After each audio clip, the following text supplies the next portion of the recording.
এই অফিসটা 2014 সালে আমরা পৌরসভার কাছে আবেদন করেছিলাম।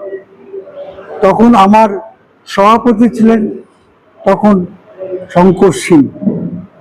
তিনি এবং আমরা সবার প্রচেষ্টায় কাউন্সিল অর্থাৎ মিউনিসিপ্যাল পৌরসভার কাউন্সিল অ্যাপ্রুভ করে এবং এই জমিটা আমাদেরকে দিয়ে দেয়।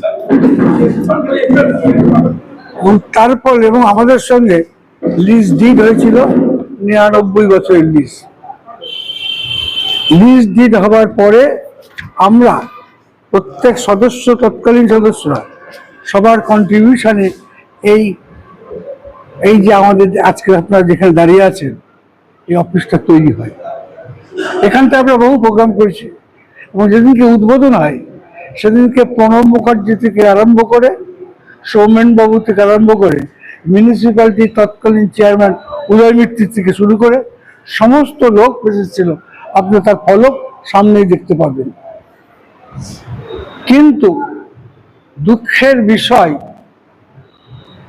তারা তৃণমূলের হারমত বাহিনী গত 17 সালে গায়ের জোরে লাঠির জোরে আমাদের অফিস দখল করে নেয়। আমরা বারবার প্রশাসনের কাছে গিয়েছি, প্রশাসনের কাছে এফআইআর করেছি, কিন্তু কোনো কাজ হয়নি। পরবর্তীকালে আমরা কৃষ্ণনগর মুন্সিপ আদালতে আমরা একটি এভিকশনের মামলা দায়ের করি এবং সেই মামলা আমরা জিতি। তার কপিও আমার কাছে রয়েছে।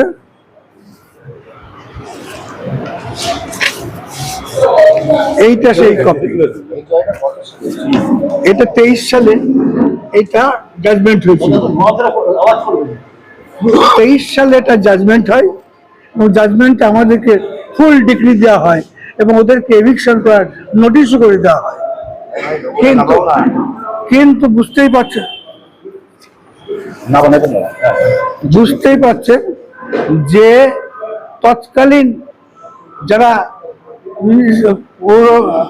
থানায় ছিলেন তারা সেই সাহসটা পায়নি, কারণ তাদেরকে ইনফ্লুয়েন্স করে গায়ের জোরে আমাদেরকে দখল দেয়নি। আজকে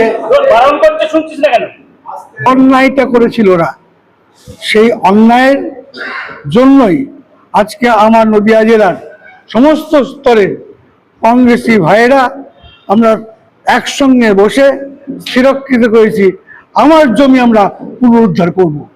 সেই জন্যই আজকে আমরা সকল জায়গা থেকে কয়েকশো লোক এসছে দলবদ্ধ, এই গরমের দেশেও তারা দখল নিয়েছে। আগামী দিনে এইখানটা থেকেই আমরা বিভিন্ন রকম জাতীয় কংগ্রেসি কার্য শুরু করব। প্রথম আমরা এখানে শুরু করব রক্তদান শিবির দিয়ে শুরু করব। সেখানটায় সমস্ত নেতৃত্ব প্রাদেশিক এবং তাছাড়া দিল্লি থেকে মীর সাহেবের সঙ্গে কথা হয়েছে, প্রত্যেকে এখানে উপস্থিত থাকবেন এবং তার পরপর আমরা বিভিন্ন রকম প্রোগ্রামের মধ্যে দিয়ে মানুষের কাছে আমরা পৌঁছে দিয়েছি। 23 সালে অ্যাডমিনিস্ট্রেশন আমাদের সাহায্য করেনি, তাদের তৃণমূলের দলদাস ছিল তারা। আজকে কি নিজেরাই মানে আজকে আমরা ইন্টিমেশন দিয়েছি, আমাদের প্রপারলি কাগজ হয়েছে, আমরা দখল করব, পারলে আপনি রেজিস্টার করবেন। আর তারা কেউ আমাকে রেজিস্টার করেন না। আসুন একটা প্রশ্ন, সেই সময় চাইলে আপনারা তখনও করতে পারতেন। বলেছিলাম তখন এখানটা যিনি আইসি ছিলেন তার সঙ্গে বলছিলাম, তিনি এইটাকে শুনেছেন কিন্তু সেই গভীরভাবে শোনেননি। এখনকার আইসি পারমিশন দিয়েছে, আইসি হিসেবে ইন্টিমেশন দেওয়া আছে, পারমিশন তো দরকার নেই। আমার নিজের ঘরে আসবো তার জন্য কি আমি পারমিশন নেবো না? কৃষ্ণনগরের যে বিধানসভায় দাঁড়িয়েছিলেন তিনাকে তো আজকে দেখা যাচ্ছে না, কি ব্যাপার? অল্পকে বলা হয়েছিল হয়তো কোনো কারণে আসতে পারেনি। কলকাতাতে আছে, হয়তো আসতে পারি। সবাইকে জানানো হয়েছে।